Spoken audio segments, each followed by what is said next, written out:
হ্যাঁ হ্যাঁ, আমি একটু রেস্টুরেন্টে ঢুকলাম তো খাওয়া দাওয়া করতে, আমি একটু শেষ করে ফোন দিতেছি, দাঁড়াও। কি ব্যাপার? ঋতু এইখানে, তাও আবার বুইরা দাদুটা কেডা এটা ওর লগে? আজব তো। কালকে রাত্রে আমি ওরে ফোন দিলাম যে আয় একটু, আমরা একটু একদিন বের হই।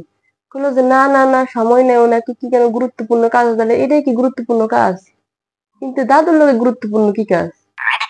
বুঝলামই তো না, দেখি তো। ঋতু, হাই। আসসালামু আলাইকুম দাদু। দাদু না তো। বুঝে নাই, আমি তোর পরিচয় করাই দিতেছি, দাঁড়া। Meet my boyfriend.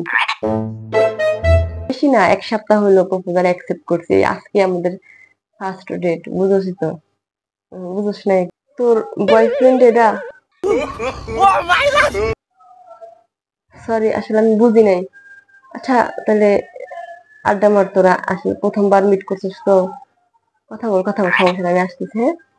High sweet heart, বসো, একসাথে আড্ডা মারি। তুমি তো ওরই বেস্ট ফ্রেন্ড, তাই না? আরে সমস্যা কি, একসাথে কথা বলবো, আসো আসো আসো, বসো।